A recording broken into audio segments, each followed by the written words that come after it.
महाभारत से पहले दुष्ट कंस को मारने और मथुरा पर शासन करने से पहले ही बालकृष्ण राक्षसों का वध कर रहे थे। वृंदावन में जहां कृष्ण रहते थे, कंस ने अपनी किशोरावस्था में देवता को मारने के लिए राक्षसों को भेजा। कृष्ण ने उनका कठोरता से, शांति से सामना किया और उन पर नृत्य किया और एक एक करके ये राक्षस भगवान की शक्ति के आगे आत्मसमर्पण कर गए। कंस ने 13 राक्षस भेजे और हर बार कृष्ण ने कंस की योजना को विफल करते हुए उनका अंत किया। सबसे कमजोर से शुरू करके सबसे मजबूत तक हम आपके लिए उन 13 राक्षसों में से प्रत्येक की कहानियां लेकर आए हैं। कुछ पौराणिक, अन्य भूले हुए, जिन्होंने कृष्ण के खिलाफ खड़े होने की हिम्मत की लेकिन हार गए। अंत तक बने रहें और जानें कि उनमें से सबसे शक्तिशाली राक्षस कौन था। शीर्ष 3 आपको आश्चर्यचकित कर देंगे।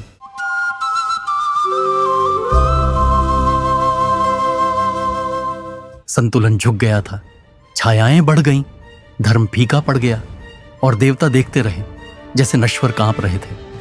मथुरा में क्रूर राजा कंस ने भय से शासन किया, सपने जल गए, गीत लुप्त हो गए और भविष्यवाणियां गूंजने लगीं। देवकी के बच्चे के हाथों उसकी मृत्यु की। उस क्रूर दुनिया में जहां छाया का शासन था, माता पिता बंदी थे, एक बच्चा पैदा हुआ। कोई साधारण बच्चा नहीं, जिसकी हंसी ने भ्रम तोड़ दिए, जिसकी आंखों ने धोखे को देख लिया और जिसके छोटे हाथों में दानवों को कुचलने की ताकत थी।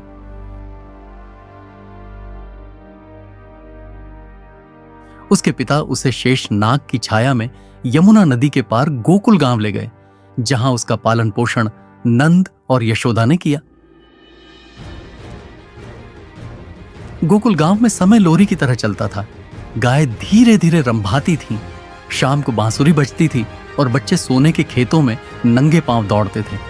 लेकिन दूर क्रूरता के महल में, मथुरा के अंधेरे हृदय में कंस ने राक्षसों को बुलाया, एक के बाद एक। वह उन्हें एक देवता को मारने के लिए भेजेगा, एक भविष्यवाणी को कुचलने के लिए।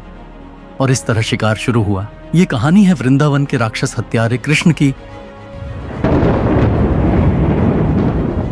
उसकी लड़ाइयों को फुसफुसाहट में नहीं, बल्कि किंवदंतियों में देखें।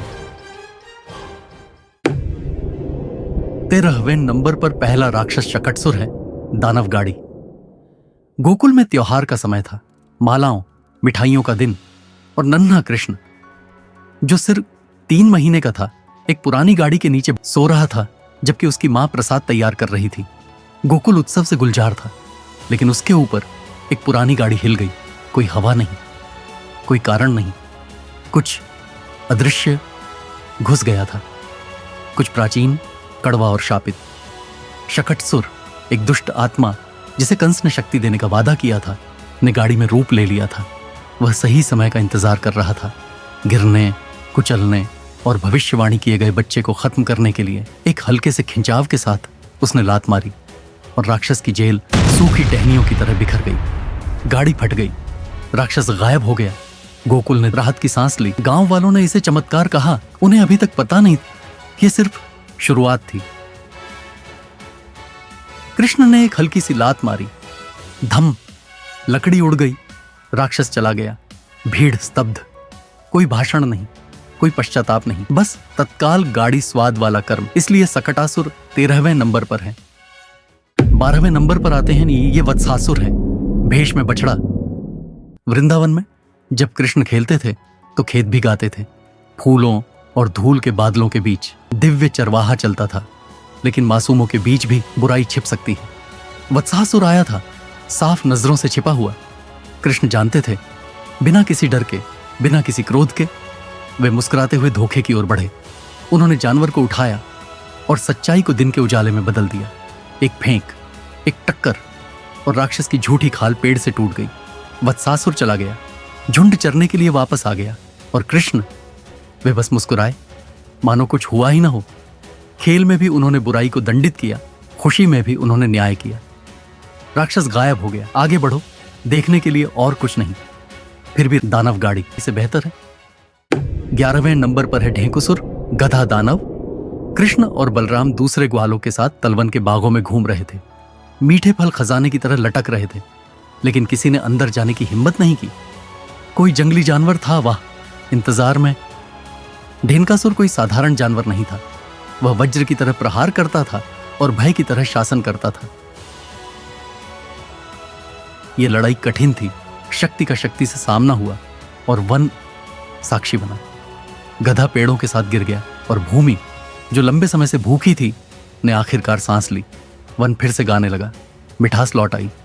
और भाई, उन्होंने बस एक फल साझा किया, मानो कोई और दिन हो। किसने कभी सोचा था कि गधा इतना शक्तिशाली होगा? फिर भी बलराम की ताकत की तुलना में राक्षस कुछ भी नहीं था। नंबर 10 पर तृणावर्त, आकाश में बवंडर। बच्चा धूल में बैठा था, जहां दुनिया सरल थी और आकाश विशाल था। लेकिन ऊपर कुछ हलचल हुई। वह तृणावर्त था, आकाश का दानव। कंस द्वारा बच्चे को चुराने के लिए भेजा गया और हवा से उसे मारने दिया। कृष्ण ऊपर ऊपर हवा में उड़ गए, लेकिन बच्चा रोया नहीं। वह भारी होता गया, प्रत्येक सांस तूफान के लिए बोझ। तृणावर्त ब्रह्मांड को रोक नहीं सका। हवाएं टूट गईं, आकाश रोया और तृणावर्त गिर गया, पत्थर से बने पत्ते की तरह। एक बार फिर ग्रामीणों ने इसे चमत्कार कहा, लेकिन आसमान को बेहतर पता था। हवा ने तूफान का परीक्षण किया था और मुस्कान से हार गई। हवा को हवा से रोकना न्याय का अपना रूप है। हथियार को उसके ही ब्लेड से मारे। धमाका, खेल खत्म। 9वें नंबर पर छिपा है प्रलंबसुर, झूठा मित्र। प्रलंबसुर मुस्कुराता हुआ आया, हंसता हुआ, दूसरों की तरह। लेकिन छायाएं भी मुखौटे पहनती हैं, और यह थोड़ा ज्यादा मुस्कुरा रहा था। खेल आसान था। अपने साथी को उठाओ, उसे पेड़ पर ले जाओ। लेकिन प्रलंबसुर ने एक अलग लक्ष्य को ध्यान में रखकर खेला। राक्षस ने दोस्ती में छिपकर इंतजार किया था, लेकिन अब मुखौटा फट गया और बुराई ऊंची हो गई। वह तूफान की तरह ऊपर उठा, लेकिन सच्चाई का वजन धोखे से ज्यादा था और बलराम का हाथ न्याय बन गया। राक्षस भेष बदल कर आया, लेकिन धूल में मिल गया और लड़के, वे बस खेलते रहे। मुझे लगता है प्रलंबासुर को सूची में नीचे होना चाहिए। आखिरकार झूठे दोस्त से छुटकारा पाने के लिए दिव्य कृष्ण को उंगली भी नहीं उठानी पड़ी। 8वें नंबर पर उड़ रहा है बकासुर, खूंखार सारस। जंगल चंचल था जब तक कि वह नहीं था। बकासुर इंतजार कर रहा था, चुपचाप, बेदम, प्रकृति के आभूषणों में से एक होने का दिखावा करते हुए। क्रेन ने तेजी से हमला किया। उसकी भूख सिर्फ मांस के लिए नहीं थी, बल्कि कंस ने उससे जो शक्ति देने का वादा किया था उसके लिए थी। उसने बच्चे को पूरा निगल लिया, लेकिन दिव्य को पचाया नहीं जा सकता। उसका शरीर आग बन गया, चुप्पी वज्र बन गई। उसने चुप्पी को चीर दिया, दानव को चीर दिया, और आसमान तालियों से गूंज उठा। बकासुर पक्षी बनकर आया था, लेकिन फिर कभी नहीं उड़ा, और जंगल में हंसी लौट आई। बिना चोंच के पक्षी क्या है? फिर भी बकासुर कृष्ण को निगलने में कामयाब रहा। यह एक अच्छा प्रयास था। 7वें नंबर पर रेंगता हुआ है अघासुर, बड़े मुंह वाला सांप। एक और दिन, एक और जंगल। पेड़ों के बीच हंसी गूंज रही थी, लेकिन कुछ और भी था, इंतजार। देखना, बच्चों को लगा कि यह एक गुफा है, लेकिन यह एक मुंह था। राक्षस अघासुर ने अपने जबड़े खोले थे, जीवन भर के भोजन के लिए। मृत्यु के भीतर ही कृष्ण स्थिर खड़े थे, शांत, अंधकार को देखते हुए। वे बढ़ने लगे, और फिर वह फैल गया, सांसों से परे, मांस से परे। और अघासुर, जिसने आशा को निगल लिया था, वह टूट गया। लड़के फिर से हंस पड़े। आसमान साफ हो गया और एक और छाया विलीन हो गई, मृत्यु में नहीं, बल्कि प्रकाश में।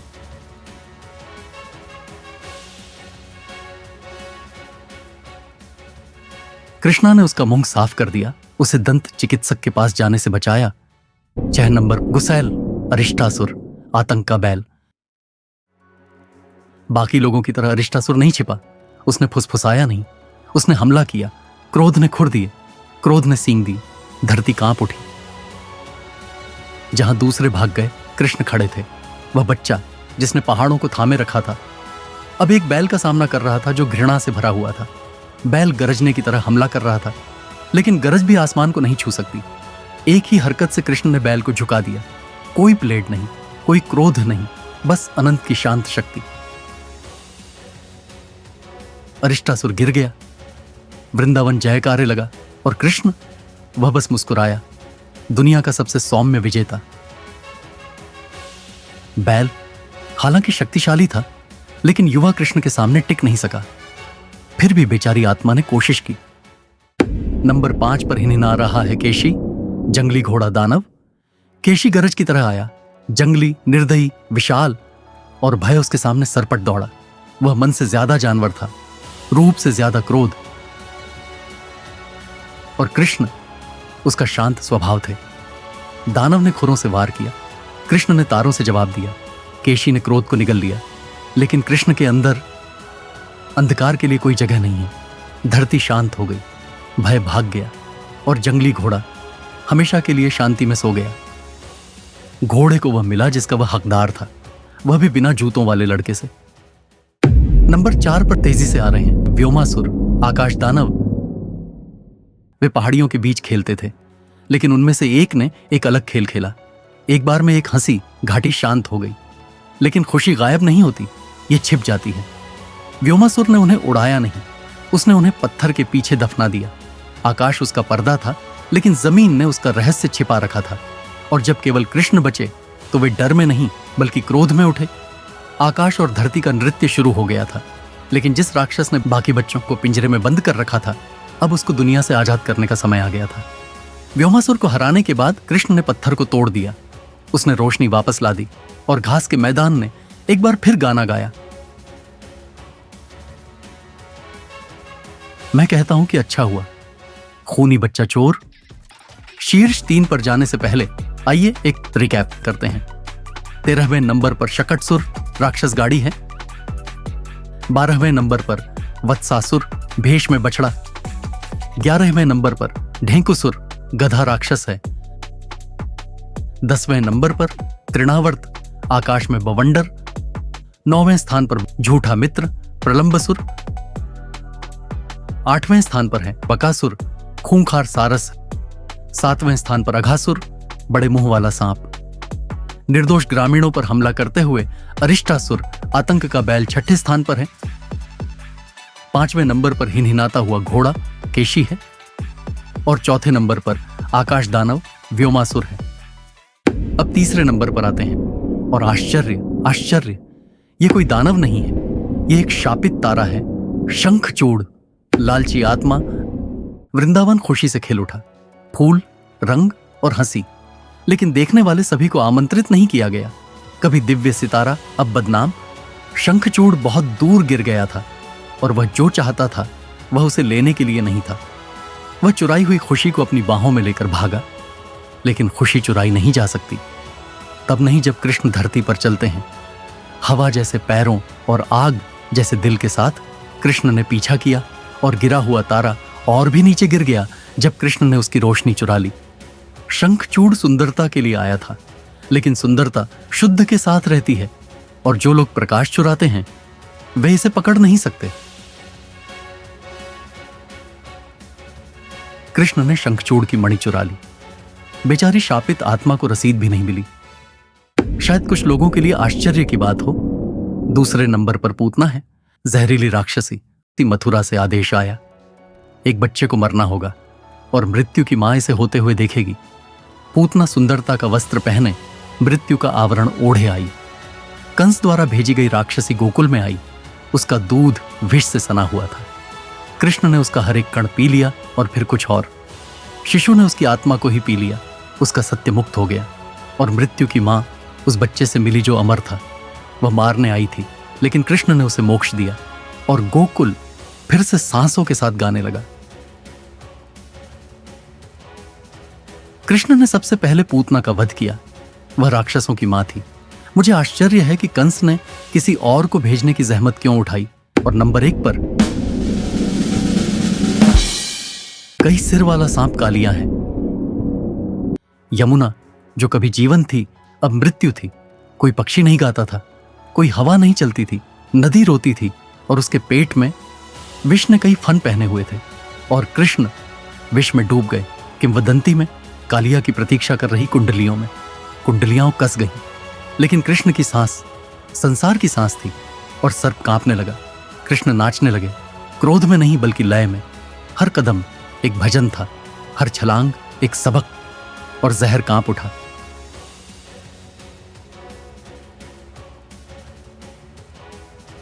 उसने सांप को नहीं मारा, उसने अपनी दया दिखाई, और नदी जो एक बार जहरीली हो गई थी फिर से खुशी से बहने लगी। कृष्ण ने जहां जरूरत थी वहां दया दिखाई। नागों के राजा ने दूसरों को विनम्रता का पाठ पढ़ाने के लिए जीवन जिया। वीडियो देखने के लिए धन्यवाद। अगर आपको वीडियो पसंद आया तो कृपया लाइक बटन दबाएं। इस तरह की और सामग्री के लिए चैनल को सब्सक्राइब करें और नोटिफिकेशन बेल पर क्लिक करें। हमें कमेंट में बताएं कि आपको सबसे ज्यादा क्या पसंद आया। साथ ही हमें बताएं कि आप और कौन सी कहानियां सुनना चाहेंगे। आप सभी से अगले वीडियो में मिलते हैं। अब राक्षसों का वध हो चुका था, जंगल फिर से शांत हो गया था। तारों के नीचे बांसुरी बज रही थी, लड़के हंस रहे थे, गायें चर रही थीं, लेकिन कृष्ण जाने की तैयारी कर रहे थे। उन्हें और भी कुछ करना था, और भी अंधकार का पीछा करना था। फिर भी वृंदावन याद रखता था, क्योंकि जहां वह चलता था भय अपना नाम भूल जाता था। जहां वह मुस्कुराता था हवा में रोशनी हो जाती थी।